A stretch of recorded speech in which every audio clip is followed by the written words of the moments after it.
Another one gone. Another one down. Another one bites the dust. Mm, mm, mm. Another one bites the dust.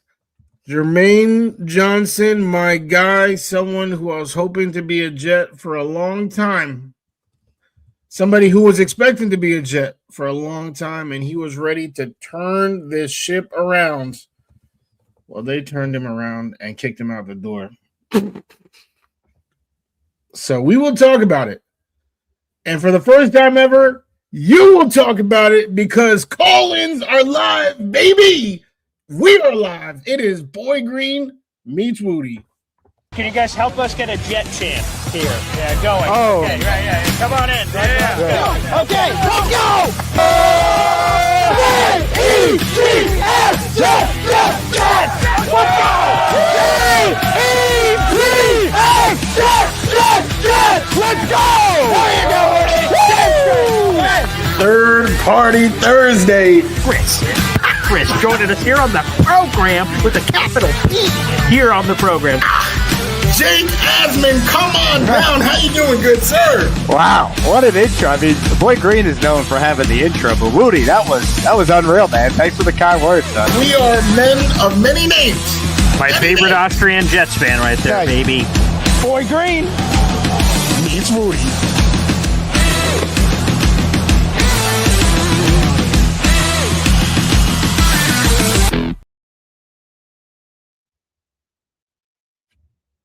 You're on mute. Welcome to another episode of Boy Green Meets Wudi. It is your boy James Wudi. We can hear him now, rocking everywhere, right here. It's the boy who became king, none other than Mr. Paul Esden Jr., rocking the BG hat. And yes, Mooj is definitely cooking, baby. We'll see what he's cooking up, you know. Should he be on Chopped? Should he be somewhere else? We gonna find out. Not today, but in due time. They made quite the move today, BG. That they did. And folks, you know, let me tell you this. First off, an Austrian Jet fan member for 17 months saying Mooj is cooking, just as Woody pointed that out. Cooking. Wow. Again, hold up, let him cook. Hopefully so. We'll get into the pros, cons, and everything in between. And I see this. What a unique time for this person to become a member of the Boy Green Coffee Club. The Tennessee Jet has punched his ticket in.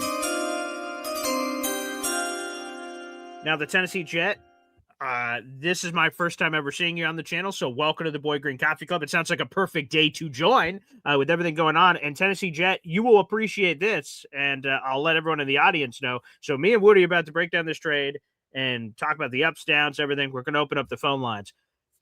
I reached out. I know a bunch of Tennessee Titans people, insiders, reporters, analysts. And when this trade went down, I sent out a couple of texts. Said, hey, you available today? Hey, you available today? Hey, you available today? And I'm like, I don't know if anyone's going to be able to get back to me because like they have their own crap to do on this trade. And I got yes, yes, yes. I went, well, all right. Well, we're going to do a couple interviews before this, before Boy Green meets Woody. 2 of those are up for Boy Green Coffee Club members exclusively. The raw interview is up. I got to do some editing and everything after the fact, but the actual conversation is live. There's some other stuff I'll have to do. So the Tennessee Jet and others, after the show is over, you guys can check it out. I had a Tennessee Titans insider on. I had a Tennessee Titans fan and film junkie on. I have a Tennessee Titans reporter coming on after. So 3 interviews are coming up on the Devondre Sweat, Jermaine Johnson trade. Ups, downs, left, right, who won, who lost. What are the Jets getting? All that. And we're going to talk about that with me and Woody's opinions here. So, folks, the content is fluxing here, baby.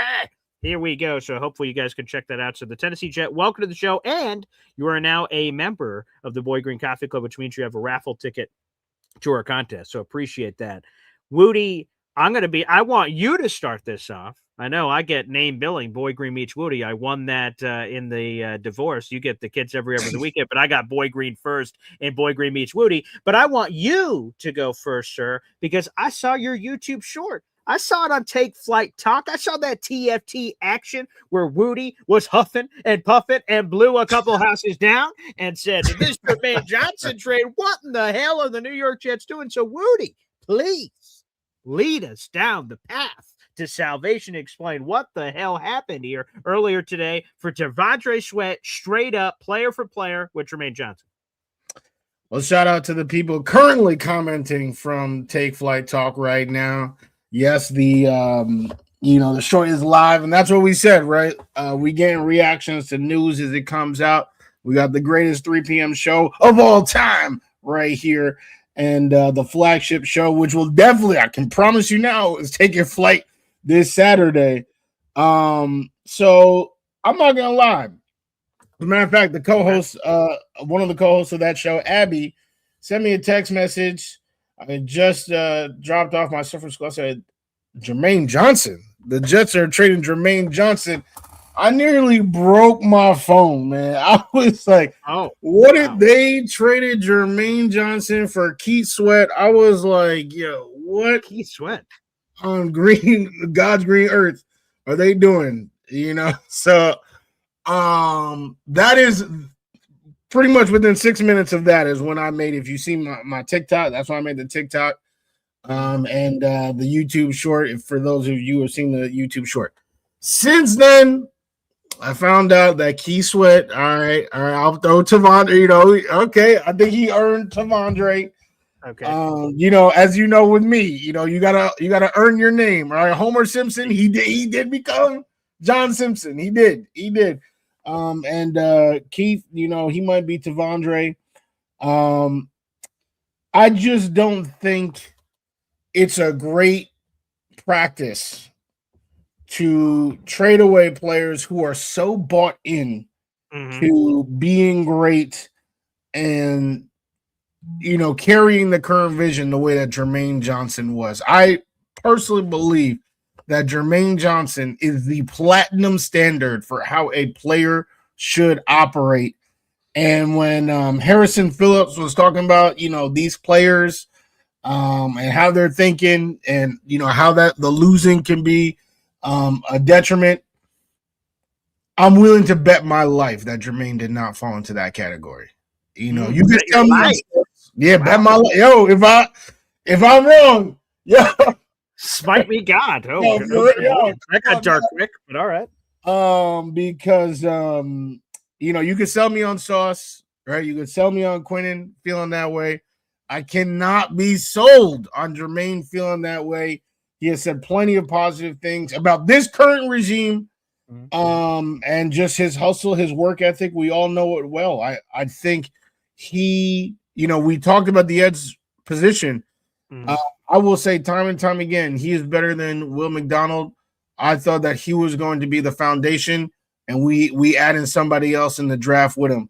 Now, where a hole was, we have created a crater because, you just got rid of, one of the two dudes. And we all were agreeing we need more than two dudes. We do. Jermaine, we had Will. In every mock, we taking an edge rusher. We are. That's what we needed. And now we just created a bigger hole. So definitely still upset about that.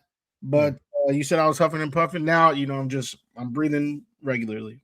Thank God, because God's gift, that's not promised. So blessed be He that you were able to breathe the fine oxygen of this universe, Wudi.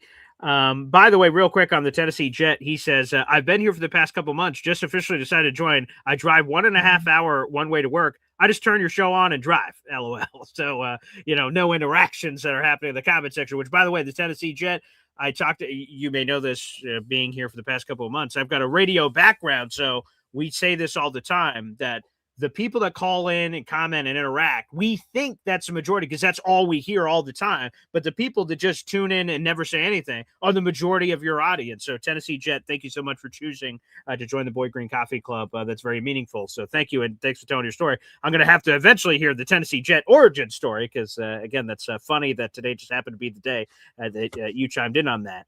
I get it from your perspective, Wudi, that you were saying about the personal. That's here with Jermaine.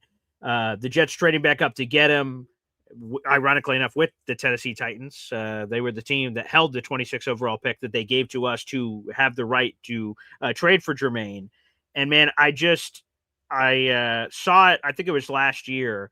It had to have been on Jermaine hitting Super Bowl Radio Row. He was promoting some random product, but they were asking him about the Achilles to come back from it, and he, says some of the lines of like God gives his greatest challenges to his best soldiers, and that I didn't get here to the NFL to only be a one-time Pro Bowler. Like, yeah, okay, I made the Pro Bowl. Who cares? I want to be an All-Pro. I want to be a Super Bowl champion. Like, I love his mentality. I tweeted it back then, and I will say it again. Like, I want 53 Jermaine Johnsons. Now we have 0. But I want 53 Jermaine. I want the people that, have that kind of mentality and that elite warrior thing. But when this trade happened, I was caught off guard. I just had wrapped up another interview this morning. And then I got the dun on the phone. And I went, holy shit. All right, I got to go. Lurch was on with me. He's like, whoa, what happened with the trade? I'm like, I don't have time for analysis, my boy. Get the hell out of here. I'm like, I'll tell you later. Here's the trade. See ya. I got to go. And I just sort of marinated on it and sat on it. Now, this is a trade we talked about on Boy Green Daily a couple weeks ago. We had Dylan Terraman, DT, who's been on with you, TFT, who are having all these nicknames, BG, JW, who knows, whatever else is happening. A lot of letters, and he joined us on the show, and I said, hey, what do you think about this? And it wasn't, I want to make sure I give credit, it wasn't my idea. Will Parkinson said it on social media, and I've seen others talk about the potential of a T'Vondre Sweat move, and that's what inspired me to talk about it on the show. But we saw this sort of idea happening of two guys, scheme-wise, going in different places. And I've seen some of the trade grades that have come out from a variety of people. Here's why I think it's good for the Jets. But again, I understand the personal element of Jermaine because I just said all the wonderful things I said about him. T'Vondre Sweat is 24 years of age. He's got 2 years left on his rookie contract. So he's dirt cheap. He's under $2.5 million per year at cap hit level the next 2 years. So dirt cheap. And obviously a position of need. Harrison Phillips is nice. I like Juwan Briggs, but they required some more meat and potatoes in that room. They certainly got it. Jermaine was heading into the last year of his deal. 14.3 fully guaranteed fifth-year team option the Jets exercised last year. So I didn't think the Jets were going to extend Jermaine this offseason. I don't believe the Titans will either after talking to a few Tennessee people. They're going to make him play out this fifth-year option and good. Jermaine loves having chips on his shoulders, and that's going to motivate him, and we'll see whatever that means for him. But I don't know if the Jets are going to pay Jermaine Johnson. So to save money, they saved $11.7 million on the cap right now. They now have $91 million in cap space. That's third most in the league after this trade. Again, it won't officially go through till March 11th when they both pass their physicals and the new league year kicks off. But they got cheaper. They, to me, checked off a position at defensive tackle, which I feel really good about now. I thought, to your point, they needed pass rusher anyway. With Jermaine and Will, they needed a pass rusher. So I think now that Jermaine's gone, to me, it is a cha-chink. There's no more Caleb Downstock. There's no more nothing. A pass rusher will be the number 2 overall pick. But who? Whom? Ruben Bain? Who? Oh, boy, is there an owl on here? A little new day? So is it Arvell Reese? Is it David Bailey? Is it, who's our other guy there? Arvell Reese, David Bailey, and Ruben Bain Jr. Bain, yeah. I didn't mention. So those three, I think, are in the running, and it's going to be one of those three lock. But don't be shocked if the Jets of free agency make a dip at pass rusher 2, and then all of a sudden you should get thrown off for a second. Wait a second. We're not going pass rusher 2. No. I think you look at the Seattle Seahawks, you need as many pass rushers as you can get. So putting the touchy-feely aside, I think the Jets did very nicely in this trade. T'Vondre Sweat has 2 years of cheap control position. Jermaine's gone. It now makes the path very clear of what you have to do at number 2 overall. So I think it's a win for the Jets, and Titans desperately need pass rush, so a win for them in the immediate. And I think Jermaine's going to play with his hair on fire this year. Yeah, I mean, with Salah, reunited, and it feels so good. I do want to. I don't want to say push back, but please. in terms of Jermaine's legacy as a Jet, I don't think it's purely, touchy-feely. I think he is a really good player, a Pro Bowler. I wouldn't put him in the same level as Shedeur and Huntley, the 8th alternates. Although he was an alternate though. That is true. That is true. He was an alternate. Yeah, but he wasn't like the 8th alternate. He was a quality player who was much better in the run. I've always been annoyed at people who, and somebody actually said it specifically, Wudi, how are you gonna say, Will McDonald has more sacks, so he has to be better than Jermaine. But there's a reason why Jermaine is playing 3 downs and Will is not. Jermaine, he was much better in the run. I think we never got to see a monster sack season, but I think that was coming. But of course, he was 1 year removed from the Achilles tear. I'll say 2 things that make this like a fantastic trade. One is what you just outlined with the contract. I mean, there's no way you can argue financially the Jets just did something amazing. And now the second one has actually escaped me. God, if it comes back to me, I'll definitely let you guys know. But definitely, yeah. But the contract, I mean, you can't even argue against that. But I do think Jermaine Johnson, like he said, like you quoted him, I think he has what it takes to be an All-Pro. I think he has what it takes to be that type of guy. So that's why I was nervous about Keith / Tavondre. Like, is he on that level? Like, is he somebody who we can see be a Pro Bowl, an All-Pro caliber talent? And I guess I'll pass that over to you. What do you talk to me about, Mr. Sweat?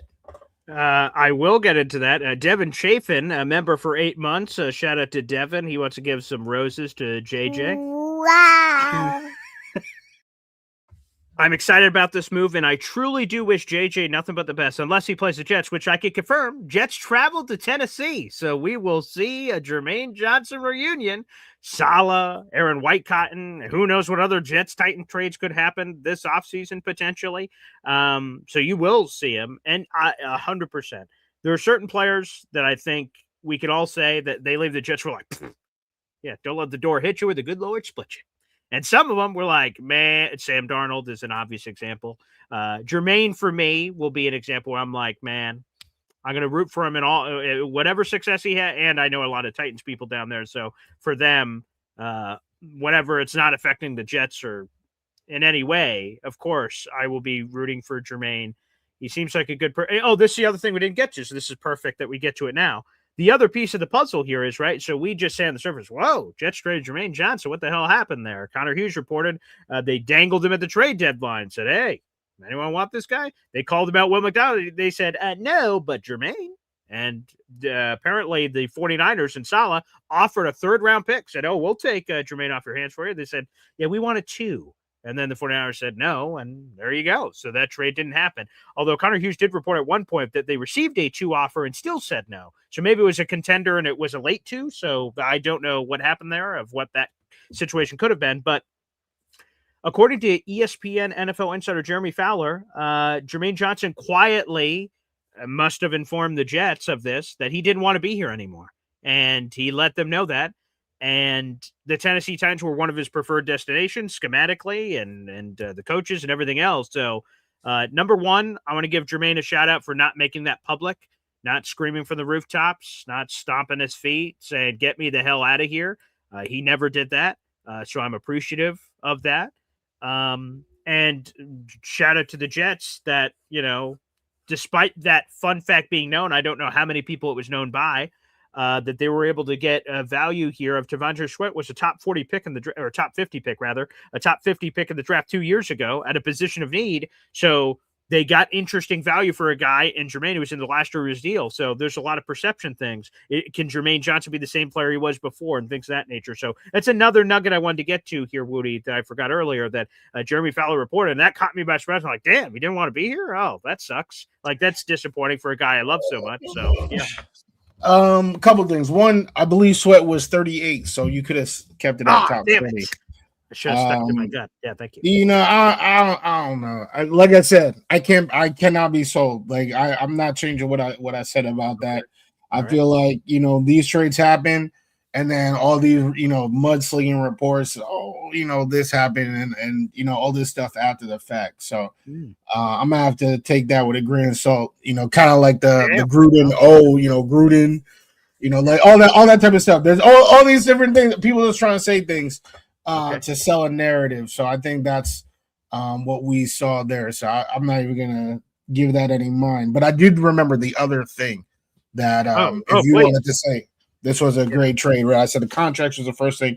The second one that a lot of people keep talking to me about is injuries. And you can't lie. Like I remember he missed games his rookie season, obviously towards Achilles. Right. Got re-injured last year, missed a lot of games. So not that Sweat is, the Iron Man. I mean, he only played 12 games this last season. But, just a little bit more love for JJ. So he's played 4 years. So he missed games as a rookie. He tore his Achilles, and then he came back. Let me rewind that. You just missed a year, so I just want to make sure we highlight and give it credit to Jermaine. Yes. So he had the rookie year where he missed some time. He balled out as a second year pro, I believe. That's when he got his Pro Bowl year. Achilles torn, lost for the year, and then he came back and he was just sort of meh this past year. So I just wanted to make sure you were talking about injuries missed. He had that full season, which was year 2. So Jermaine did have a pop in there, but no, go ahead. But yeah, I mean, 3 out of 4 is not fantastic. No. But again, like Sweat, he just played 12 games last year, so we don't know what kind of, is he an Iron Man? There are issues with him with weight. One of you I saw actually mention that in the comments, but I've been seeing it. I also have been fortunate to talk with a lot of Titans content creators. Fun fact, I'm actually in a group chat with like 10 of them. So we were talking in the group chat, like, what do you guys think about Sweat? They were sick, actually. We both came into that conversation mad as hell that our team got rid of our guy.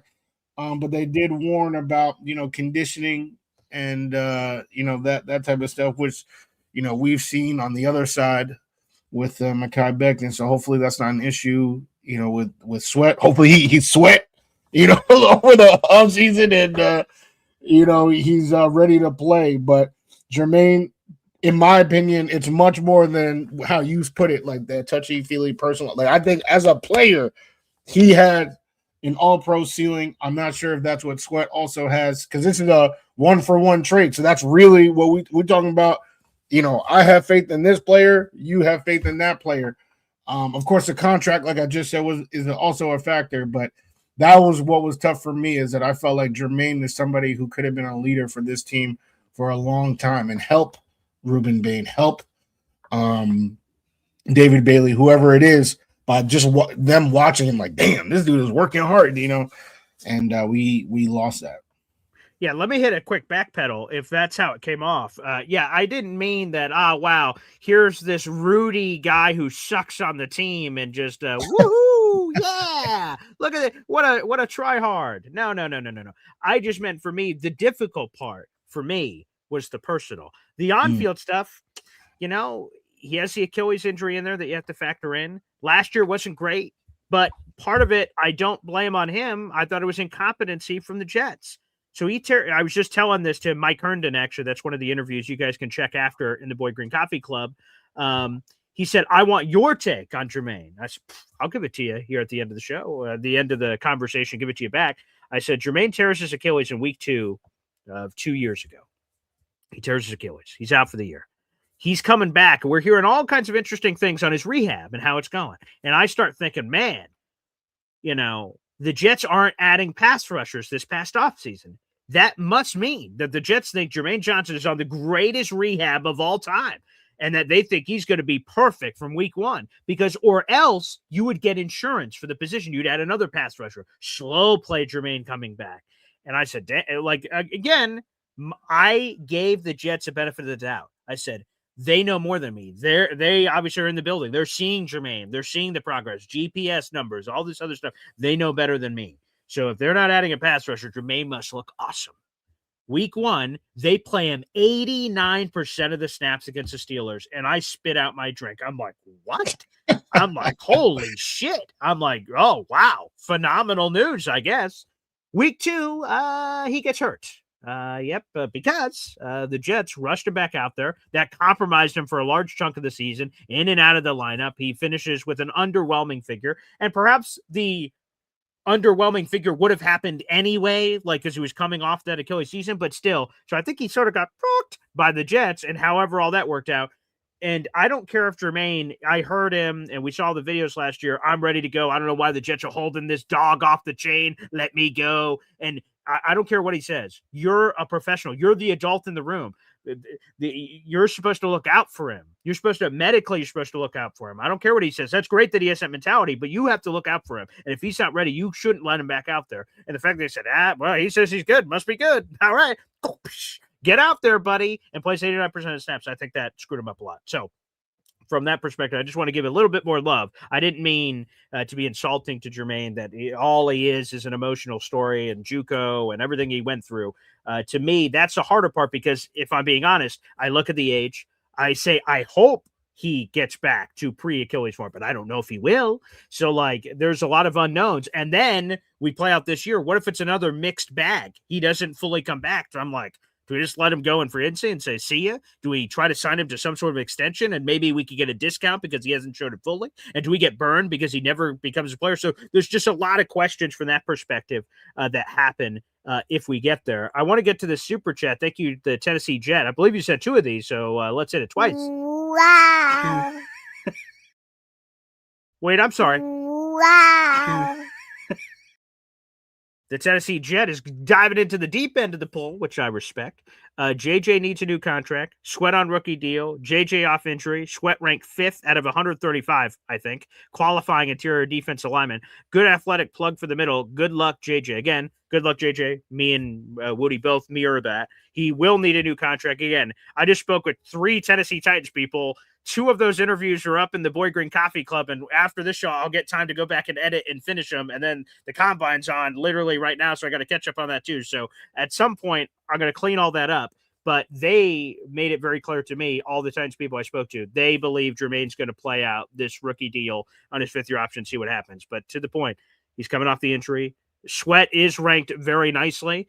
There are some red flags to Sweat that I learned about in some of these Titans conversations, some off-the-field stuff that may have contributed in a similar way to the Jarvis Brownlee situation last year. So there is a schematic element here, but apparently there's some beyond stuff, which, again, you guys will be able to check out. I will make sure all of those interviews are public once I finish completing them, but I wanted to make sure the Boy Green Coffee Club got their first dip so you guys can all watch that after the show. But I'll catch up on that so you guys can see it. But, yes, apparently a few red flags on Devondre Sweat, which will be worth mentioning.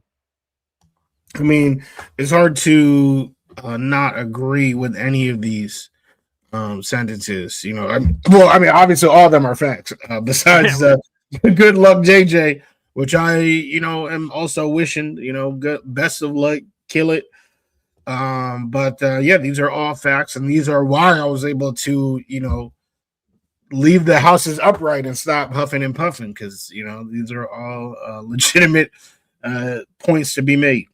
Yeah, and thank you for both super chats. I see they both came in the Tennessee Jet. So you've been, as you said, watching the show for months. So every $3 spent on the channel are more raffle tickets. So Tennessee Jet, you are in for a pile of raffle tickets. That is 4 total so far today. Thank you so much for all the financial support here on the show. Answer this real quick for our girl Sharon on both of our channels. More cap room?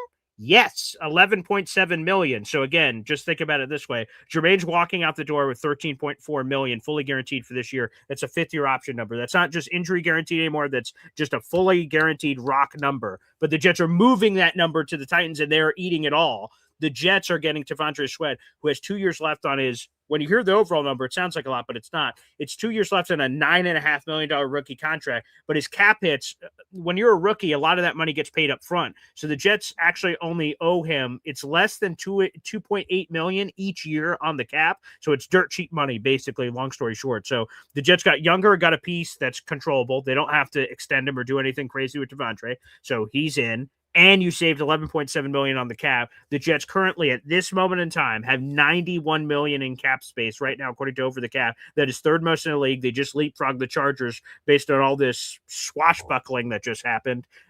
So, yes, more cap room indeed. I see we have an EZ super chat. Let's go to EZ. Hey. Wow. I heard Easy talk about this before, and I only hope this is true. He says, awesome trade, love JJ, but we got our Haloti Nata.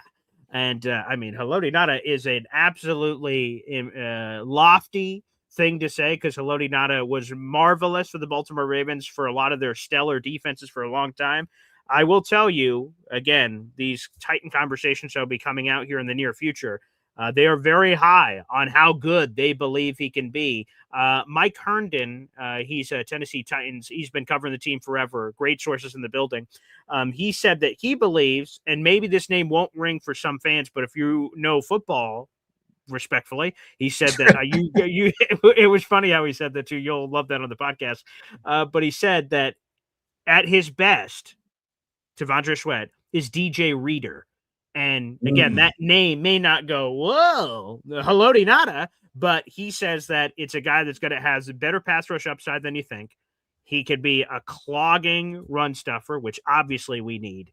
And again, it's just about keeping his weight in check. It's about keeping some of the off the field stuff. And I don't want to play phone game of trying to remember all how they phrase the off field stuff. You guys will be able to hear those interviews and judge it for yourself. But yeah, I can only hope we got Haloti Ngata here, Wudi. Woo-hoo. Yeah, I mean, obviously, right? Obvious.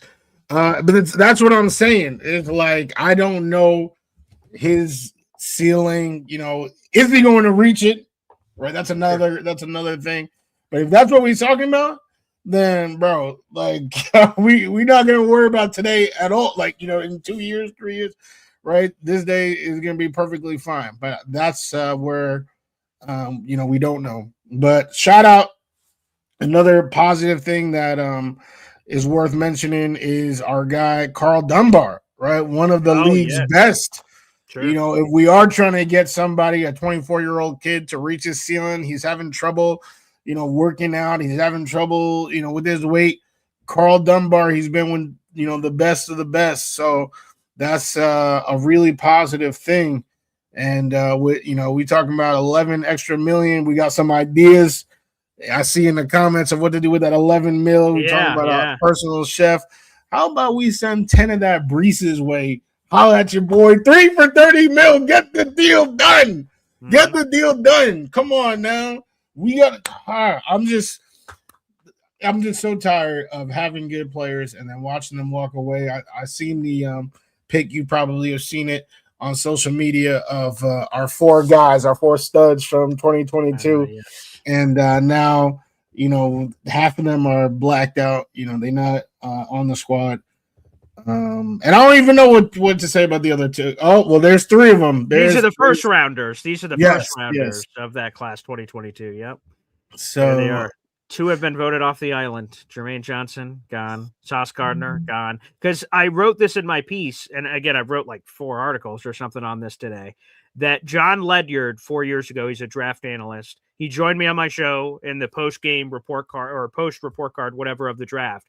And I said, what did you make of this? I was asking him back in 2022, what did you make of this draft class? And he said, this could be a bedrock foundational draft for the New York Jets. And again, that's a wow quote. You're like, holy crap.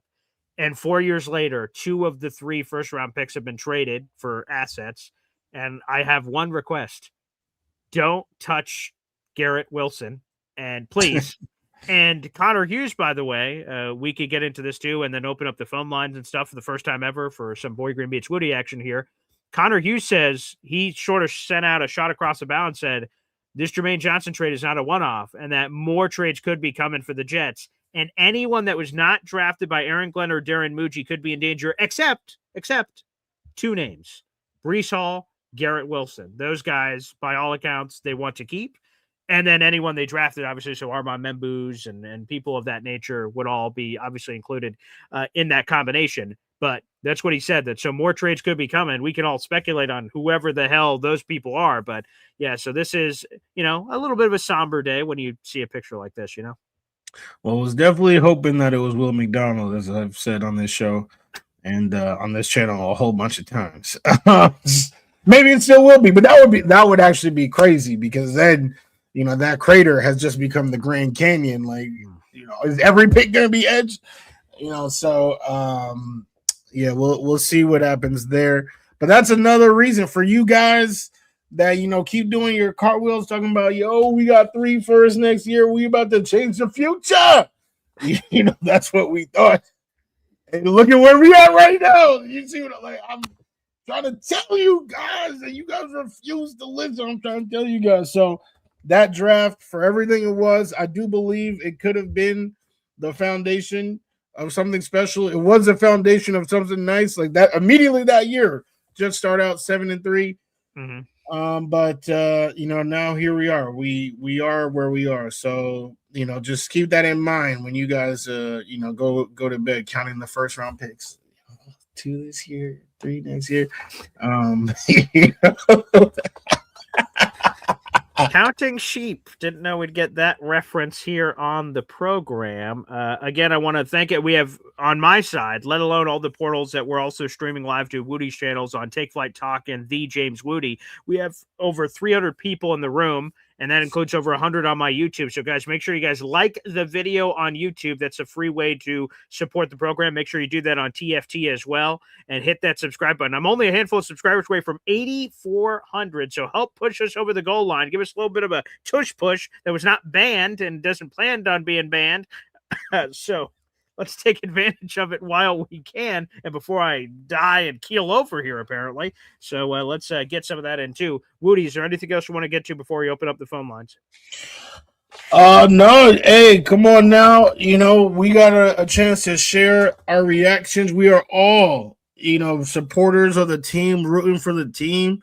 It was this is a big announcement, in my opinion. Really, really big announcement. Obviously, the reverberations, we still going to feel them for quite some time. So we want to hear your thoughts, and I guess let them be open. Oh, actually, just shout out to Take Flight Talk.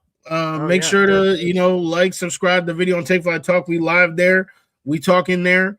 The last 3 times that I did this, actually, on this show, I got 5-ish subscribers, that day. So 5, 10. All right, let's make it 15. Let's make it 15, 5, 10. All right. So, appreciate the love, appreciate the respect. Even Keep It Simple RC, who hates the oxygen I breathe, came over to Take Flight Talk and subscribe to your boy. So I appreciate it. I appreciate the love, the support, or the hate. I don't know what it is, but come on now. If he can do it, y'all can do it. Come on now. Tennessee Jet, come on now. I'm in NC, not too far away. Come on now. Come on down, partner. All right. Wow. And let's open them up. There you go. Take Flight Talk. All right, folks, we're going to hit. I have no other choice, I guess, but the half time out. And we'll be right back after this. 1, 2, 3. Whoa!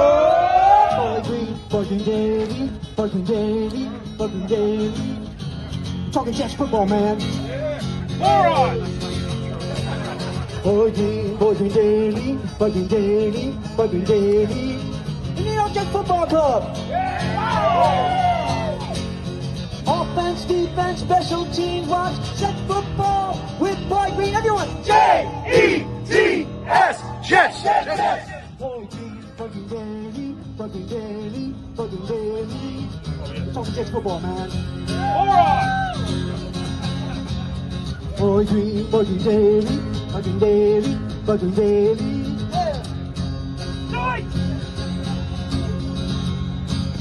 Offense, defense, special teams, watch Jets football with Boy Green. J-E-T-S, Jets. Let's go! There you go. That's our tailgate together. Me and Woody every day on Boy Green Daily. When I'm ready to go to the phone lines, I play that video. Me and Woody will once again be putting our powers together. Fusion. And get ready for another tailgate extravaganza, which is going to be spectacular this year. If you guys are interested in going to a Jets game with Boy Green Coffee Club members and Woody everywhere group plan. You're on mute, so I don't know whatever you're referencing for your people. Oh, damn. I don't even know. I feel like when it plays a video, like it automatically mutes me, but it's not unmuting me. That's okay. All right. Yeah, it's happened multiple times now. Yeah, so what's your people? Yeah. Yeah, what's my people? Well, I'm African American. No. Oh, God bless. Yeah. I'm an ally. I just want that to be known. No, we're the Woody Warriors, man. We're the Warriors of truth. We out here doing what we can. Yeah. We not sipping no Kool-Aid. We are the Warriors of truth. And that's what we fight for. Wow. Yeah. Okay. I'm not. Yes. I'm not going to make the joke I was going to make. So, with that being said, all the love is out there. It's the pinned comment on youtube.com, whether it's TFT or Boy Green Daily here, or the Boy Green YouTube channel, rather. It's a pinned comment. You guys can call into the show. Feel free to do so and take full advantage here. Again, we don't normally open up the phone lines here on Boy Green Meets Woody, but today is a special occasion to be able to do so. So let's do it. Without further ado, let's go to the phone lines. And if you're ever at a pub and then the trivia topic, Boy Green Meets Woody, here's your question. Who is the first caller to jump on in the call-in phase? The answer to that trivia question would be the SS Minnow EC here on the show. Hey, easy! Hey, Woody. How you doing? I'm good. I'm happy. I mean, I've been saying for the longest time, we need to get our Haloti Nada. We need a run stuffer. It's sad to see JJ go. I love JJ. But, sometimes you got to give up something good to get something good. And he's going back home to Robert Saleh, and I think that's going to be good for him. Saleh, you got to admit, all right, so Saleh maybe wasn't the greatest head coach for us, but he had the defense dialed in. Yeah. He really did. And he knows what to do with the players that other guys didn't seem to know what to do with, like Bryce Huff. Bryce Huff was great for us. The Eagles couldn't figure out how to use him. Then when he played out in San Francisco, he started coming back to what Bryce Huff used to be. So apparently Robert Saleh has got that kind of a defense dialed in. So I think it's going to resurrect JJ, and he's going to have a great season. And good luck to him. I'm going to miss him. I was this close to getting a number 11 jersey. This close. And that's why I think I'm just going to stick with legacy jerseys from now on, because they never go out of style. Yeah, for real. I'm about to get a Curtis Martin right now. Like, it's crazy trying to buy jerseys of these current Jets. It is. But now this trade, I got to admit, how many 1-for-1 player-to-player trades do you see in the NFL? The last one I can remember for the Jets was Calvin Pryor, the Louisville Slugger, for Demario Davis. We traded him straight up. Demario was here with us, of course. He left as a free agent, went to the Cleveland Browns, and then we flip-flopped. We gave up our first-round bust, thanks, Cleveland, and we got Demario back, and he had a Pro Bowl season for us.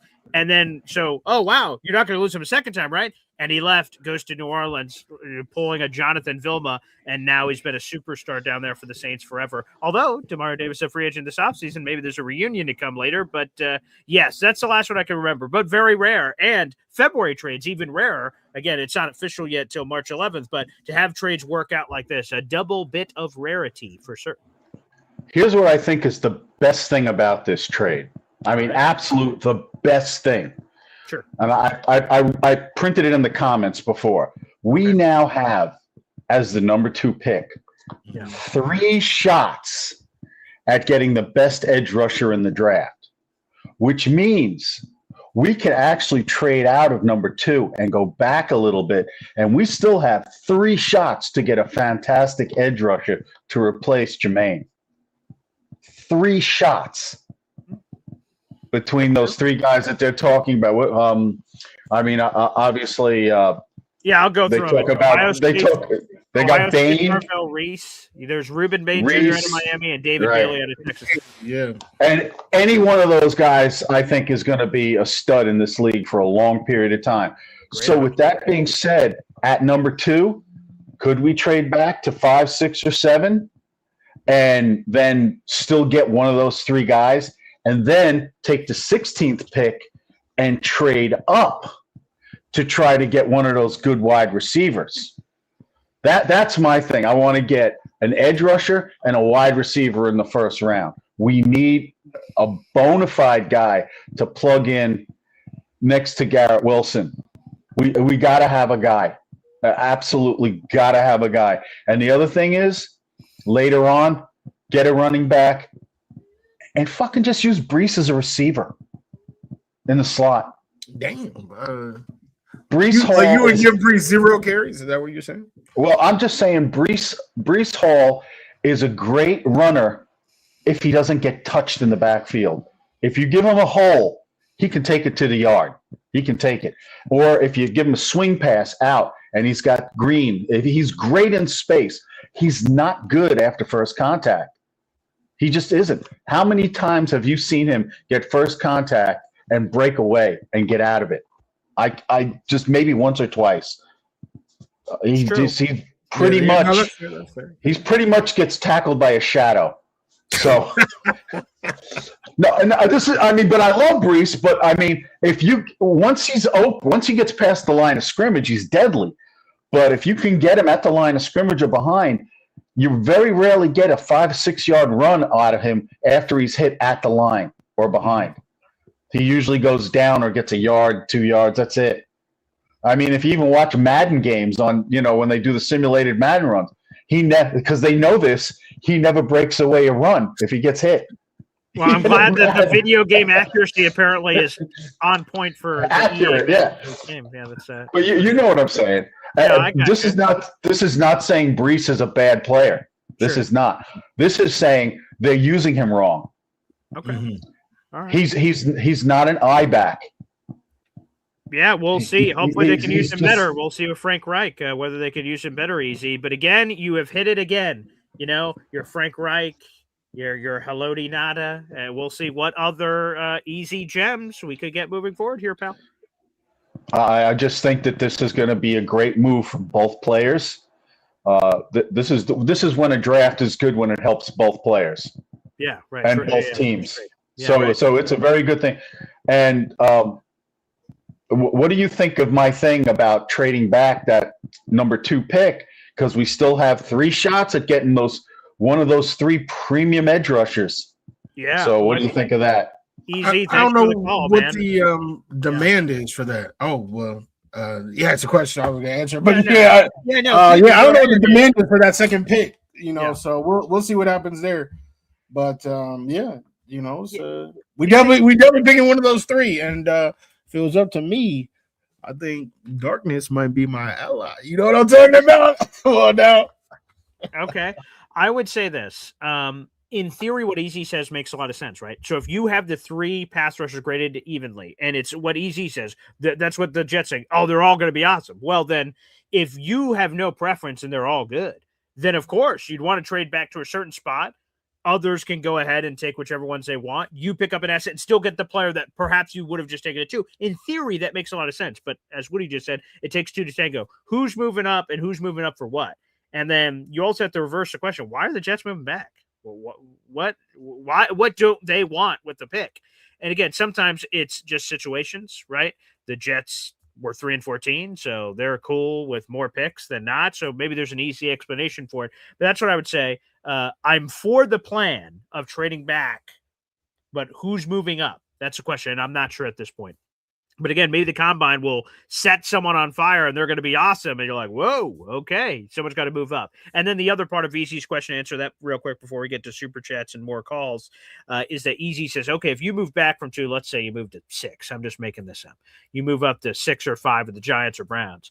And then you get your pass rusher. He says now with 16, you use some of the assets you picked up, package those with 16 and move up to guarantee you get one of the receivers. And there are 3 receivers that apparently have, quote unquote, separated themselves from the pack. But some people have different perspectives. You have USC's Mekhi Lemon, you have Ohio State's Carnell Tate, and they have Arizona State's Jordan Tyson.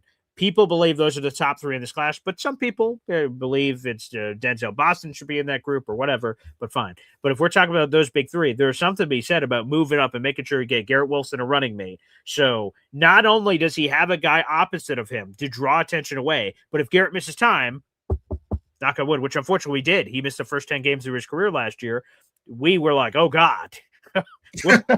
Oh boy, not only did Garrett not have any help, but then we were like, we've got no one. So you want to insulate yourself to not allow that to happen. So someone that can draw attention away from Garrett, but also can stand on his own 2 feet, 10 toes down and help us in case of need. Yes. Yeah. Definitely. I love AD more than, everyone besides his friends and family. And, I think he can be a wide receiver too. But, the more the merrier. There's nothing wrong with competition. There's nothing wrong with bringing in somebody so that you can guarantee you got a elite duo, and then that becomes a trio, especially with Garrett's inside outside versatility. A couple of those guys that you just named have inside outside versatility, so that would be a super nice trio. Gives Frank Reich a lot of options on how to set up formations. But before we move forward, I just want to shout out. Oh damn, there's been a lot of Hennessy Heisman is my favorite comment of the day. Muji is cooking. Maybe he should coach too. I mean, hey, that might be an upgrade if I ever heard one. Okay, this is my favorite comment of the day. It's one that Woody or Brick, whoever makes the decisions, should seriously consider. Because let me tell you, I think you guys have all seen it. Sweat has a higher Madden rating than Jermaine Johnson. So I know that was something that was factored into the decision. Come on now. Shout out to my guy Hennessy. Thank you, Hennessy. Woody definitely gave a stamp of approval. Yeah, for these reasons, I'm in. Yeah. Okay. Thank you, Woody Johnson. By the way, and we've had so many comments, which I'm very happy for. I want to give a shout out just because we're on this. Sharon had it earlier. It made me laugh, but I didn't want to interrupt wherever we were going at the time. She said we traded away the wrong Johnson, and thank you, Sharon. That was hilarious. So that did make me laugh. Which is funny. Let's get a super chat in before we go back to the phone lines. Plenty of phone calls, of course. A historic day here. Wow. Danger Zone, by the way, Danger Zone. Where did we run into each other? Was it Jets Worldwide? I just saw you recently on a show that we all did together, and you called in. I think it was Jets Worldwide. So that was very nice. So shout out to Danger Zone for jumping on with me and Lurch and asking great questions. Yeah, it had to have been.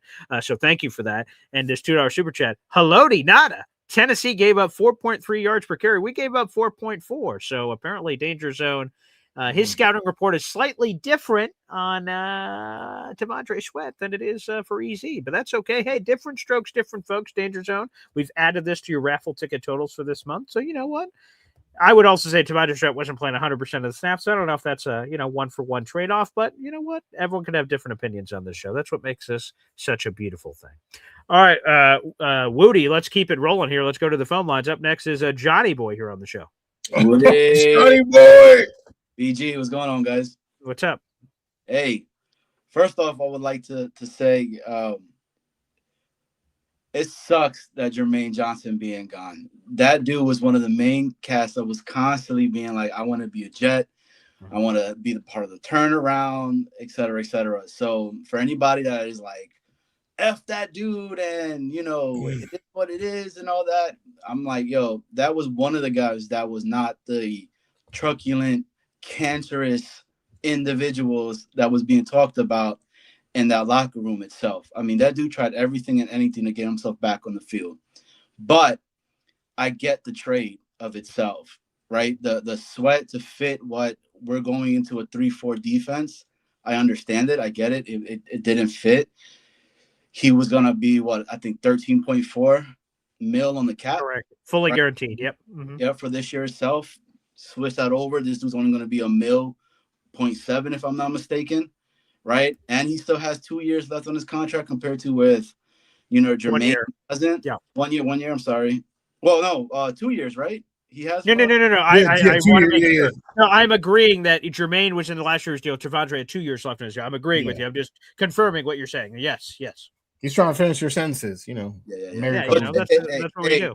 It makes sense. I mean, I think right now for myself and maybe for a lot of other individuals, and I can't speak for anybody else, but I think us just being so attached to the players that are here, right? I don't think we need to be, man, because if I'm being honest with you, bro, like he said it from the jump. Hey, I come from where I would trade my own wife if I could. Like Aaron Glenn legit said stuff like that, bro. And you're seeing it. And look, and Muji cooked with this. It was a need that we needed. We got younger, right? Now you're putting these Phillips, Briggs, and him in there. Correct. Hope is that it's gonna stop the bleeding because our run defense last year was straight trash, straight box, right? And then now you're gonna get the potential of having these new younger cats from the draft. Like what I like about this move is the fact that nobody knew about this. And this just came out of left field again. and they're moving in ways that we as fans are not used to. We're really not. Like, bro, when I woke up, you know what I first saw? I saw it said Jermaine traded. The first thing I said, these motherfuckers. Like, are you kidding me? I'm like, what? How? Right? Like, this dude was just literally talking about his kid and can't wait to have his kid wearing the green and white and blah, blah, blah. But, I mean, you can't say that Jermaine Johnson wasn't really good prior to his injury. You can't tell me that, you know, he didn't give you that spark that at times that you could build around somebody, a captain that could have been there. But it just doesn't fit, man. So, like, it sucks that he's gone, but it's not like we just got a bag of chips of a player. I mean, this dude's 370 pounds. That's a big dude. It's a lot of man. Yeah. Did you guys see when that dude I think it was him, wasn't he, that like picked up the fumble and everybody and their mamas was trying to freaking tackle this dude, and he was stiff arming everybody, bro. Like, this dude is running. Yeah. So I say this, man. You got to win. At the end of the day, that's all that's going to matter. Like, everything, I'm tired of always being the off-season champion. I'm tired of always being the, like, oh, look at this move that we did. I mean, it sounds great and all of that, but they need to win, you know? And if I'm going to be 100% honest with you, we don't know where they're going to go at number 2. We really don't. Like, I think we do. I think we do. I mean, if they don't, like, let me just say this. But I mean, like, what if they figure it out in free agency and they do it? I'm just saying. I think there's, because you need, like, in my opinion, now you need multiple edge rushers. I agree, 100%. Do both. So what did you do? Did you, like, sign Trey, Max Crosby? Like, what? Like, I don't think there's an option in free agency that could fill the crater that we have at that position. And I to be honest, I don't even think, with all due respect to Max Crosby, and I don't mean this in an insulting way, does he even feel he's one man? I think it is a multi-body experience. It's not just about having a Max Crosby, which would be cool, but obviously he's not coming here. We're not in an ideal situation. To me, it's, you need just Seattle's a great example. I wrote it in an article earlier. They didn't have a double-digit sack guy. They just had like 7-8 guys that all had 6 or 7 sacks. And the Jets need multiple bodies. So normally I don't, like, I don't think we know. I think we do know. I think it's gonna be one of those 3. And I also, again, I said at the beginning of the show, I am not surprised if the Jets sign a pass rusher day one. Again, pick your guys. Is it Jalen Phillips? Is it Odafe Owe? It takes 2 to tango, right? They have to want us and we have to want them. But I would not be surprised if they made a quick dip. And then Jet fans are confused for a second. They're going to be like, oh, so maybe 2 isn't clear. And I'm telling you, I'm preparing you for that. That when the Jets sign a pass rusher, don't swerve. The car's going in the right direction. They will sign a pass rusher and they will draft a guy at 2 because you just need bodies. And I think Will McDonald, as a random example, is a better 3 than he is a 2, or in this case, a 1 right now because no one else is there. He's Will Smith in the room right now with that pass rusher room. Where the hell is everybody? So, but I think he's a better 3 where he's a designed pass rusher, and hopefully that's how the Jets utilize him. We 100% lockstep, a very rare 100% lockstep agree between Boy Green and Wudi right now. Hey, it's I guess it's when I come up here because, like, every time I've come to the show level on BG show and everything like that, dude, I get everybody going against my ass, which I'm about it. I'm with it, so it's cool. But what other position are you talking about? Like Caleb Downs? Like what are other positions are you talking about? Yeah, because you said we don't know, right? So you're indicating that something else. What are you talking about? What? Yeah. Because like there's reports coming out that the Jets are not done. There's still there are other players that could potentially be traded, and they're going to get more. That's what I'm saying. Like it's just not locked that we're going to stay at 2, right? Or I don't know, man. Like I've never seen the Jets move in this fashion, right? I don't know since when. Like, can you name a time that you've seen us move like this where nothing's being leaked out? There's nothing of us being known. I mean, it's a lot of it's speculation of what we want. Look, if I'm being honest with you, I pick at 2, right? I feel like the dreams of going offense is leaving, for me because I don't think they're doing that now. I think it is going to be defense. Dude, I'm between Bane and Reese, man. I like Bane a lot, bro. Like, give me that monster, dog. That dude is he just, bro, he looks nasty, man. Like, you see Cat. He just looks nasty, bro. What up, Macho?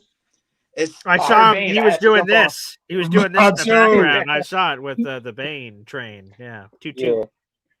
I came to scream at Johnny, but finish it up. Yeah.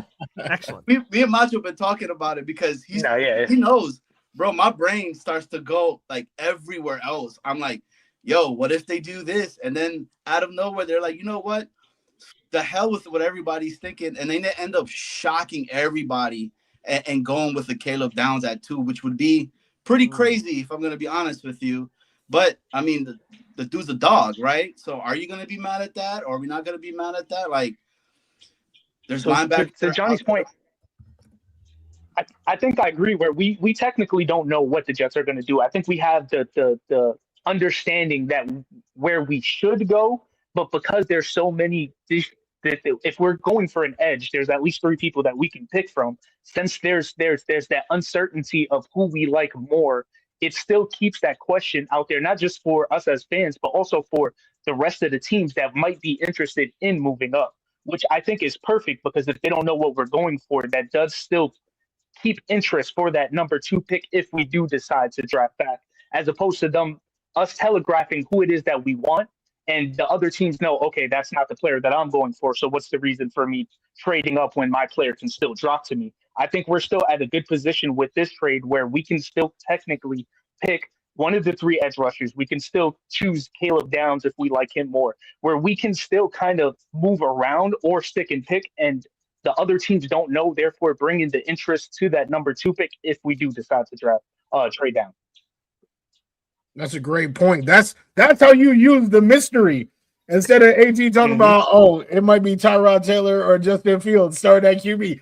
What you just described, that's actually how you use the mystery factor. And I think that is something that we should be very hyped, is the scenario that we're in right now.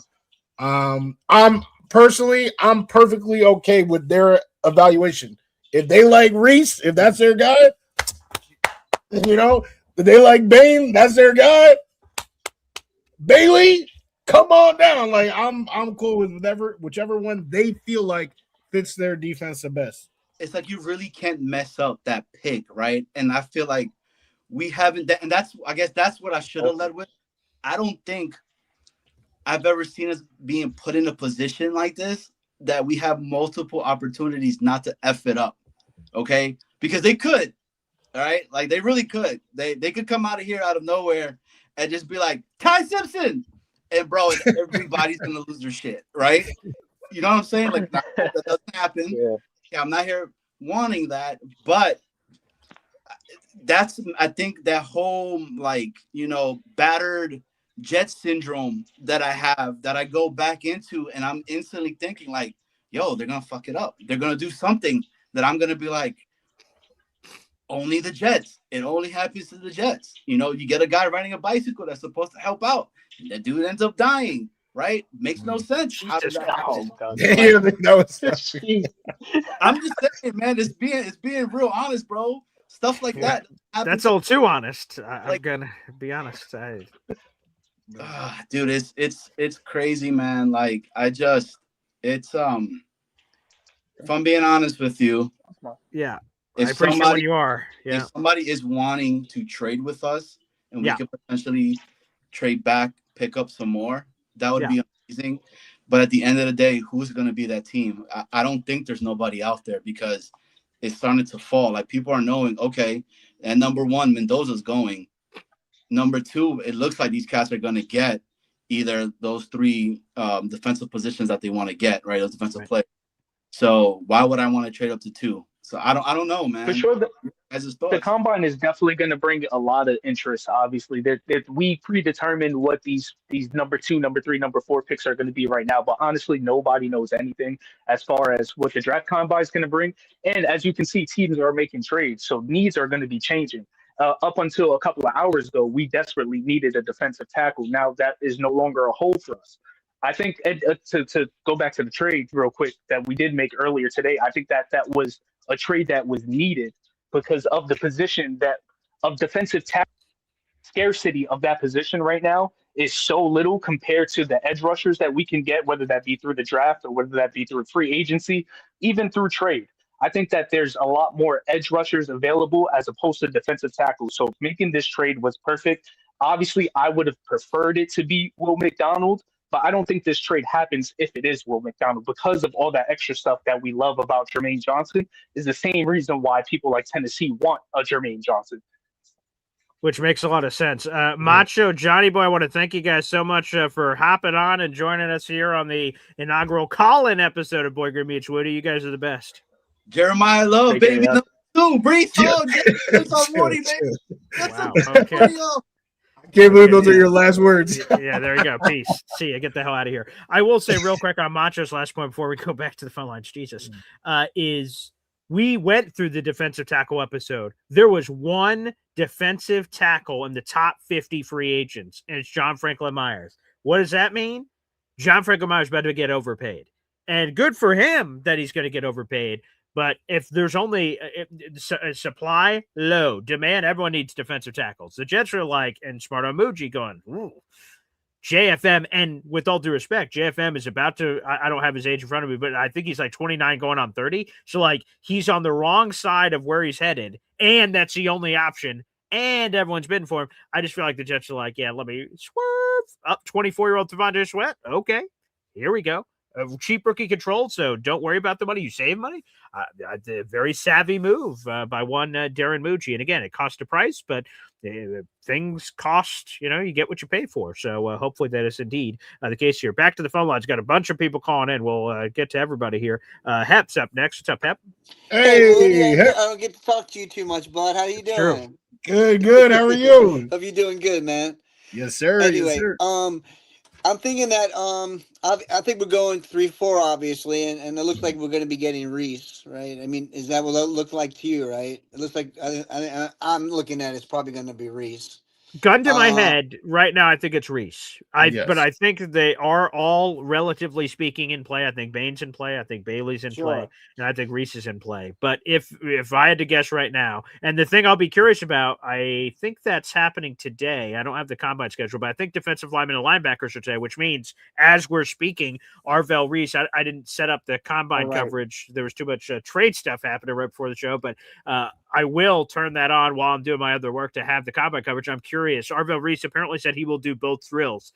So we will see him in off-ball. We will see him as edge. So this is a big day for him and big day for the Jets. If he tests out of his mind athletically, it's all lining up pretty well for Reese to be the guy.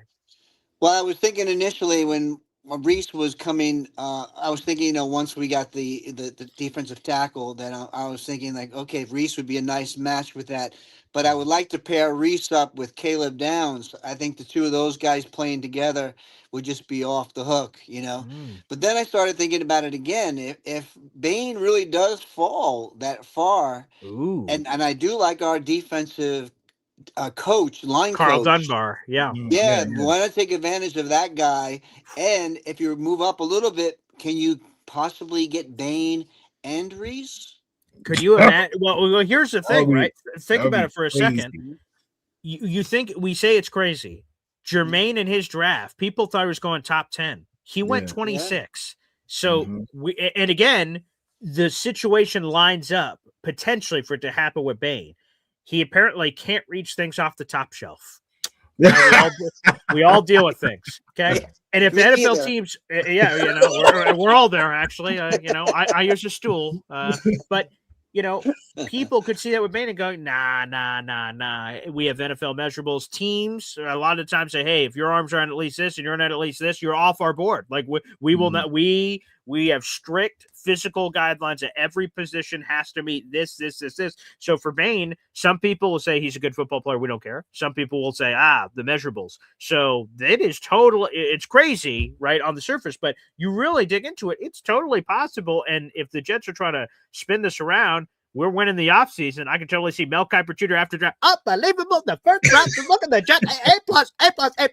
Look at all these great guys I got. And our defense needs it. So, this is the first time I've heard that spoken into the universe, Hep. So hopefully remember this February 26th date.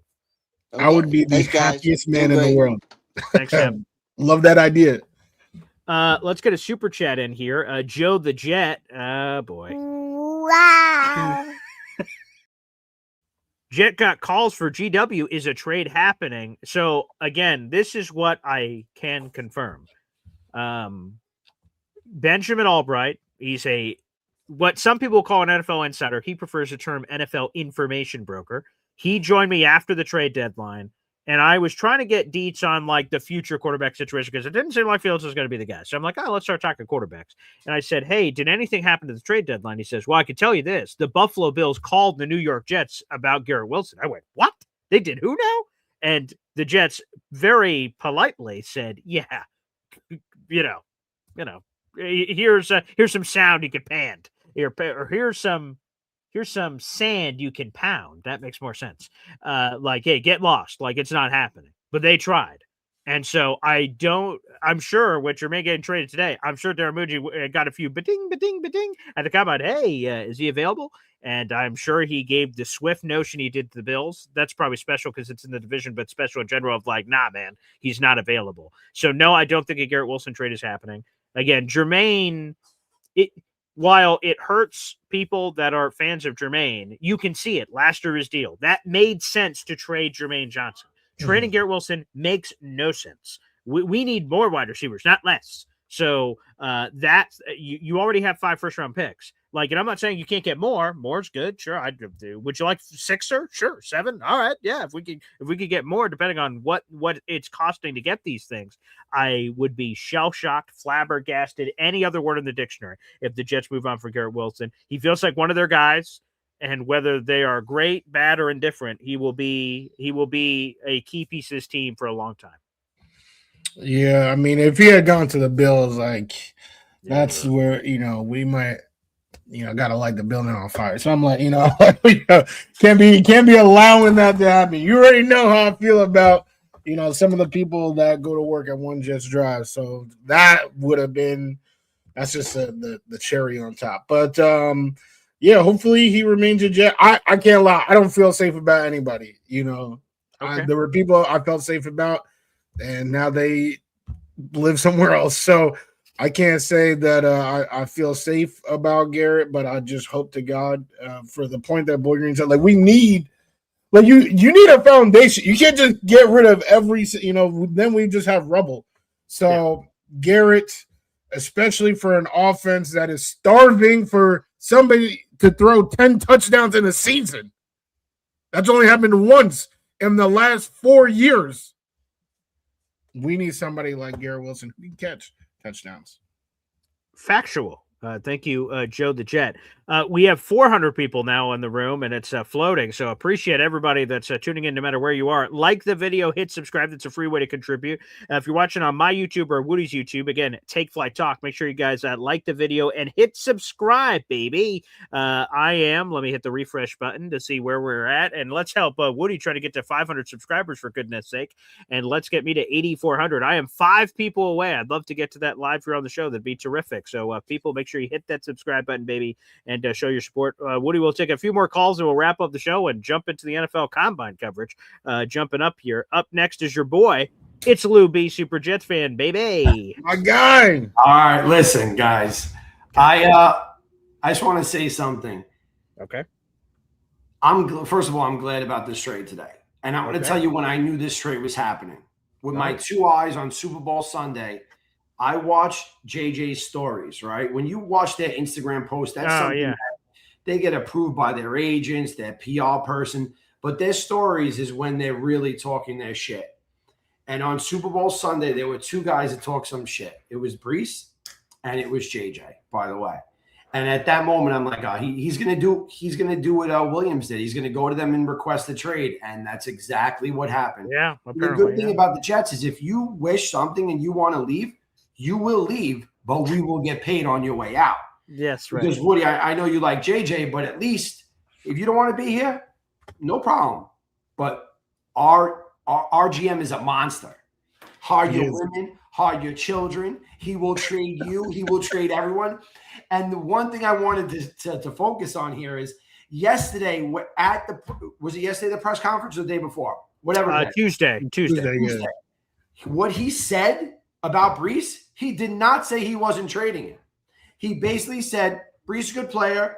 He wants to be here. And if we have to use a tag, we'll use a tag. And then if someone comes with an offer that he can't refuse on some tag, he'll then say, well, yes, we used within our right of a tag and we traded him. So I do not think that Brees is still safe. Brees will be safe when there's never actually, because if he signs a deal, there'll be a trade clause in there as well. He'll never be safe. Yeah. Brees, you know how I feel about Brees. As a player, I love him on the team, but if he's not happy, now there's two things. Maybe he's just not happy because of his money, which can definitely be true. Maybe he just wants to be rich and he wants to play. He knows he could get hurt. It's the last chance he's got, so that could make sense.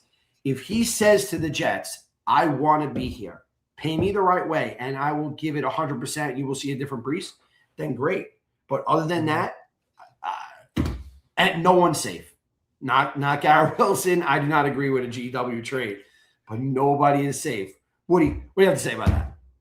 I agree. I just said, I don't think anybody is safe. I thought that Sauce was safe, and you just had you said Brees will never be safe because even after an extension, they can still send this man, and that's what happened to Sauce. I thought he was safe. They just paid him, and 3 months later, he's out here playing pickup with Larry Bird in Indianapolis. So that's right. And let's look at it. Let's look at it this way. They're not everyone's saying the Jets have a lot of holes. First of all, they're going to fill every one of these holes right now. They're not going to wait till next year to fill holes because they can't guarantee their jobs. Like AG knows his job is on the line. They're not going to be like, oh, we'll get somebody next year. No, they're going to fill every one of these holes. This GM is not messing around. He's going to say, all right, we have 12 different things, 13, 2, 4, whatever it is. He's actually going out. Not only is he making smart trades, he's saving us money. Like we got more money today to go we could get another 2 players. Like that's it, man. This guy is not messing around. This guy is Darth Vader himself. Like he's gonna go down as the best GM in Jets history. Wow, this guy is not playing. Look how many picks. We're sitting here like, I want this at 16. I want this at 33. I want that at 44. Who the hell's talking like this right now? And also the fact that right now we're looking at pick 2 and we get to pick. We get to say who we want. Oh, and by the way, right now we can pick up guys in free agent to maneuver who we're going to pick or who we're going to trade. And there are great choices. I just think we're in way better shape than people think. Way better. That's my rant. I've been saying that to my wife every day, and she's still not believing me. I don't know. No. I mean, this. I mean, I can't lie. Macho said it best. You are literally spitting facts right now. I have absolutely no argument to. Of course he is. He's Lou B for God's sake. That's it, man. Well, I'm really into it, boy. I live it like you guys, and. I care so much about the team and I care so much about you guys and all the fans that I've, have built such a brotherhood with, right? You guys know we could all count on each other. It's pretty incredible how Jet fans are with each other. Definitely. And I could just see it coming together. I mean, look, I definitely think AG did a bad job last year, but once the ding, ding, ding, that bell rings, I am all AG. I think we're going to have no holes. I think we will go. And then next year will be the icing on the cake. Oh, by the way, another 5 picks. Like we're ready to go. Let me ask you this. Because there is one massive crater, and it's a dude behind the offensive line. Yeah. What do you think happens at the QB position this year with Darth Vader making the calls?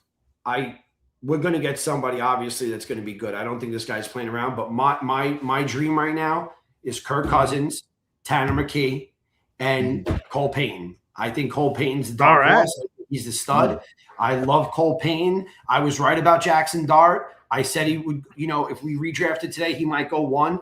I loved Jackson Dart last year. I loved Will Howard last year also. Me too. I think Will's going to come in and surprise everybody. If he gets if Rodgers sits out, I think everyone's holy shit. This guy Will Howard's a stud, and he's going to show it one day. I loved him. I was pissed that we didn't pick up anyone. But I think it's Kirk Cousins. I think they're going to get Kirk. I hope they do. And then they get Tanner, another 2. Let's go. Cole, perfect. If not, Traylon Green, Talon Green. Oh, yeah. Another guy with potential. We have a quarterback coach finally. But one thing that was really interesting, and this is a question for Nick Faria. Would the Philadelphia Eagles take Justin Fields off our hands? Well, first of all, we're paying for him. We paid it. Hey, he's for free. Interesting. Now give us Tanner McKee, because Justin is a bigger prospect, but we know he sucks. We know that. They're not watching like we are. No, don't tell anybody. But would they take Justin in a trade for Tanner? And maybe it's not straight up, but think about this. We're paying the $10 million. You're getting him for basically nothing. Right. Just give us Tanner. There's something to be said because, again, they need a quarterback, and Tanner is the backup.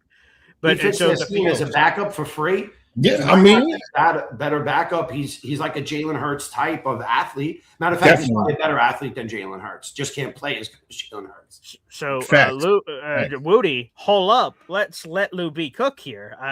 Just a second here. I think we could be onto something here, Lou B. Let's see. And again, that's something that we've sort of speculated. Could that be, especially with the right offense, right? Jalen Hurts, Justin Fields. It seems to make sense. If he's a good teammate. People like him. Justin, he's not going to bring darkness to your locker room. He's not that type of guy, right? So just don't ask him to play, and you'll be pretty fucking okay. Beautiful. Just don't ask him to play, and and hopefully they don't know like we do. But I'm hoping for Kirk Cousins to come in just so that we have some type of presence. And if he should go down, Tanner is tall and can sling that ball as well. I really liked him. And Cole Payton is, I'm telling you, man, that's going to be the guy. We are going to be, we're going to say, shit, we should have took this guy. He's going to play really good one day, and he was right in front of us. And last year, we didn't draft a quarterback because Justin didn't want us to. We made him promise that he was going to be the starter, and we looked at 100 quarterbacks we passed by. We were taking randoms at this time. We didn't know who we were taking. Justin made us not draft a quarterback last year. They passed on Sanders. They passed on Will Howard. They passed on everybody. Yeah. We'll fix that this year, Luby. We'll fix that this year. You're the best, baby. We're doing a tailgate together. We know that. Hell yeah. Hey, yes, sir. Yes, sir. It's going to be awesome. Thanks, Luby. You got it, guys. There Appreciate he is, Luby, Super Jets fan. Yes, confirmed. He wants to come back. I want him back. That is mutual. That is that's a trade that's going both ways. Agreed. Where do I sign? Yes, sir. I am all about it. Let's get one last. There you go. Beautiful. Oh, okay. He's got the prop. Let's go to our last caller here. It's one of all of our favorites. It's my father's favorite shipmate. It's DNY for life, baby. Hey. Oh, so professional. What is What's that? going on, fellas? Beautiful color. Nice. Okay. This is cleaned up DIY for life. Hey. Up desk. Okay. I'm on the job. Okay. Hey. So I had to sneak this call in, but I've been waiting for this, man. I've been wanting you guys to have a call in on this show forever. This something need to be on at least once a week. I know you guys do it twice. You know what I mean? Do once a week. I don't know if I can call in, but I think it's great because I love chopping it up with you guys. Woody, how you doing, brother? Doing good. Doing good. I had a rough morning, waking up, seeing that news pretty early, but I've been hearing some good points all episode. I'm feeling better. Okay. Hey, I want to make another point. I don't think you're gonna find it to be a good point, but I love how he normally doesn't. By the way, I can tell you that for free. I love how we all give Muji credit, right? Muji is cooking. I love Muji, right? Sure. But doesn't AG get the sign off on this as well? Does he get some of this credit because he has to say it's going to be my defense that I'm running here, and you're selecting these players for my defense? So I would think. Well, Woody's allergic to giving AG credit. So are you serious? That's against his very being. So that's about. That's crazy. I gave him credit for the 2 good decisions he made this whole regime. But he definitely does get credit for this personnel move. The reason why Muji might be getting the louder praise is because how he did it. Like, he saved $11 million while still, bringing in Tavondre Sweat. So that's why, AG might say, "Oh, I want Jawan Briggs, or I want this person," and every move that Muji makes, I feel like we keep getting money off the books. No disagreement here, brother. No disagreement to that. I 1,000% agree with you, but I do believe you have to give AG a little bit of credit for this. And you know who else needs? I know you out there listening, Mr. Fastest Food Review Chef Kev. I know you listening. You need to give him a little credit too, because you know who was the first person that said that Brees ain't going nowhere? I believe that was one AG. Brees ain't going nowhere, bro. He's at least for next year. You know what? Unless we suck, and then they're gonna be training them, but then everybody gonna get fired anyway. But yeah. I do believe we are holding on to Brees, and I love that. And Garrett better not go nowhere. Garrett is a foundational piece. We build around that. That's what we keep, man. Attitude, love him, man. Like, although it's like half the jerseys in my closet now, I'm not buying no more jerseys. I'm just not comfortable with it. Yeah, I like that suggestion because you know who made me a big Jet fan was Curtis Martin. So I have an old school Curtis Martin jersey back in the days. You know what I'm saying? When it was like I still had the little who made those? It was like something with the R. Reebok. Russell or Adele. It's like blue and red. Like it was the red joints. It was the I think it came out. They used to sell them in Models. I think that's right. That's the reason why I'm a Jet fan. It's because of those jerseys at Models. Hey man, that's the only way I could afford it. You know what I'm saying. But anyhow, I just wanted to say, we got to get a little bit of love to my guy. And when we have this top 10 to 15 defense next year. I saw that comment. What you gonna say, bro? What you gonna say? What are you gonna say? Because it's about to be on, bro. If that happens, first of all, we all gonna have to wake up after because it'll be a dream. But if it was actually real life, I'll be like, yo, like AG is cooking. Like I have no problem admitting I was wrong, and that's what like with John Simpson. I feel like it's the most recent example. I did not care one bit when he was signed. I was calling him Homer Simpson, all this bum, and now. My most recent take on him is like, yo, I'd rather, keep him than AVT. And that's somebody I love. I love AVT, but the best ability is availability. So I got no problem, admitting a wrong, when it comes every, 1 to 3 years. But, AG, we'll see what happens. Hey, I'm rooting for him. Because I want the just to be good. I'm tired of being a joke. You know? Me too, bro. I think we all want that, man. That's the bottom line. No matter we may disagree, but we all want the same thing at the end. We all want our Jets to be relevant. We all want to see us in the playoffs. We all want to just win, man. So that's the thing. But I think what they're going to do with AVT and Simpson is see which one is going to be cheaper. They're going to let them hit the market, and if there's a price that they're willing to just bump it up a little bit and say, okay, this is what this team is offering you. We're going to bump you up. We're going to sweeten that a little bit. And I think that one of them is going to come back. And that's what I think is going to be that. But I think pick number 2, we're not moving off of it. And I feel like it's going to be Arvell Reese because he fits a 3-4 scheme perfectly, bro. He could drop back in that coverage if needed, and he could come and bring some pain. So I think it's going to be him. And I think Will McDonald is going to step up this year with our new defensive line coach. He's gonna get the most out of him, and he's gonna be doing some things this year. So I think I just wanted to cover that. By the way, I love you, Lou B. Man, Lou B, you are if you could, but I think you sleeping on who the Eagles are, dude. That GM is a shark. That dude is a piranha. Like he is just vicious. You talk about a vicious GM, yo, he is one of the nastiest ones out there. I don't see him. Although I would love to see some Tanner McKee here because 6'6" looks good, and that would be great. You know what I mean? And that'd be a nice thing. And then get a rookie with him. Oh, that would be real nice. And some people don't want it, but I still want the dude from Penn State, Drew Allen, bro. I still think he's got something in the tank. He's throwing on Saturday, so let's see what he's got, Devin. He gonna sit. Just let him sit and learn, man. I think that's gonna be something we could put in the pipeline. But yeah, man, I'm just glad that I got on here to chop up with you, Woody. Yes, I love my boy, BG. I get to check in with him once in a while, but I never get to check in with you, Woody. And though we don't always see eye to eye again, and we are the same thing in the end, man. And I appreciate your perspective, bro. Damn. I appreciate that big time because that's not always what I see in the comments. Is not for you, obviously, like somebody, So I definitely appreciate that big time. And we had a great time at the tailgate. I remember, absolutely. We'll see you back this year, D. I'm looking forward to it, bro. Bro, I'm looking forward to it, man. Absolutely. No game. I'm going to that game.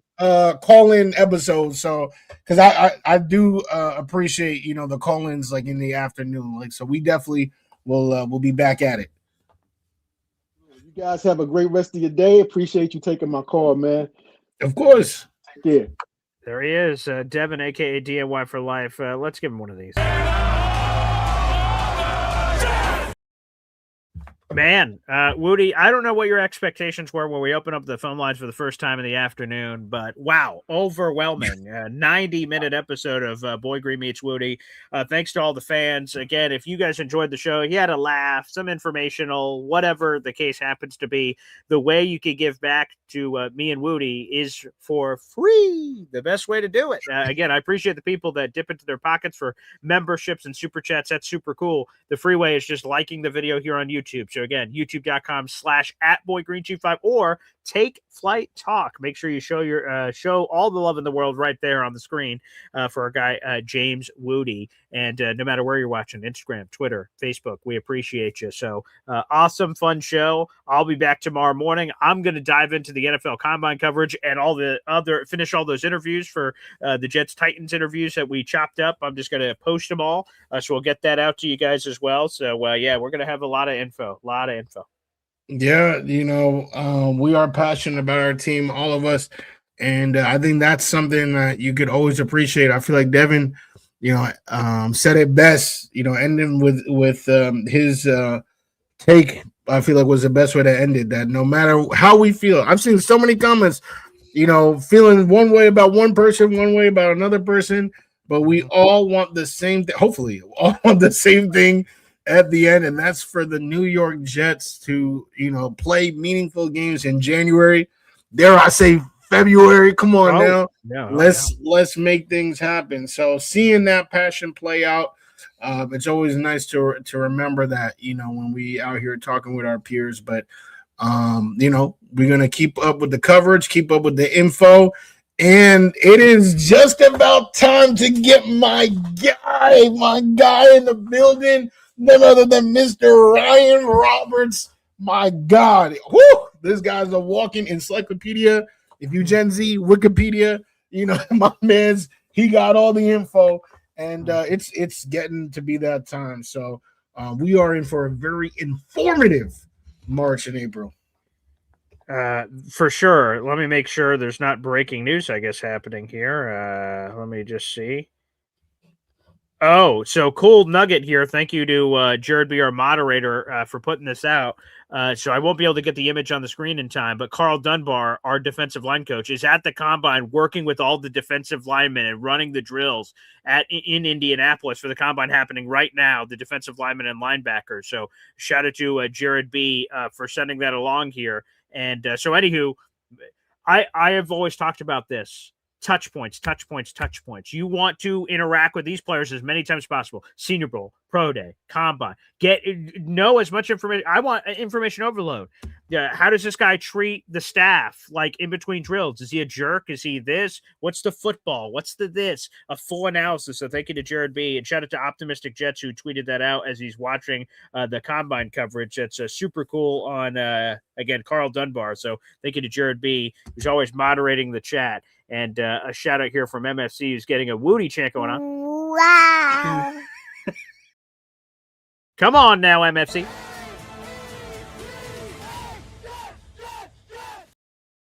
Beautiful. I'll add that to your total MFC. You are now up to 14 raffle tickets so far this month. So thank you very much. All right, Wudi, actually, we have one last caller. Can we squeeze that in? Yeah. Okay, here we go. It's James, baby. What's up, James? Wudi, rocking everywhere. BJ, what's good, boys? Listen, I love this. I don't like it. I love it. Obviously, we're moving more towards the 3-4. We're gonna do a mix of everything, but I think it's gonna be a base 3-4. This guy, 24 years old, 366 pounds. I think he's probably gonna drop like 7 to 8. We need him a little bit slimmer, but him, Harrison Phillips, Jawan Briggs, what? You're not running. You're not coming up the middle. You are not. It's not happening. Game over. It's a wrap. I love this move so much, bro. I'm going to miss Jermaine, but he didn't It's not fitting the scheme. And listen, if this is his superpower, then, well, if it's a superpower, then it's going to be a superpower, boys. I got to go. I got to make a call for work, but I just wanted to get on, bro. Appreciate you, James.